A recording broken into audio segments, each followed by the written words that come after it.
বাচ্চার যদি মুখে অরুচি হয়, সেই অরুচিটা কেন হয়েছে? তার কি কোনো রোগ আক্রান্ত করেছে কিনা? তাহলে সেইটা সমাধানে যেতে হবে। বাচ্চার অরুচি হওয়াটা খুবই কমন একটা ব্যাপার। ঠিক কি কারণে অরুচি হয়েছে সেটা আইডেন্টিফাই করতে হবে।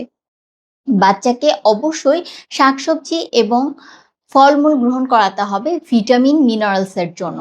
মিনারেলস এর মধ্যে জিঙ্ক, এটা বাচ্চার রুচির জন্য খুব ইম্পোর্টেন্ট। তাই জিঙ্ক সমৃদ্ধ খাবার দিতে হবে। বাচ্চাকে খাবার গ্রহণ করানোর সময় খাবার সম্পর্কিত বিভিন্ন তথ্য দেওয়ার চেষ্টা করুন। মজার কোনো গল্প করার চেষ্টা করুন, যাতে করে সে খাবার গ্রহণের প্রতি আগ্রহী হয়। আরেকটা ব্যাপার হচ্ছে বাচ্চাকে একটু বাজার, একটু রান্নাঘর এগুলো চেনান।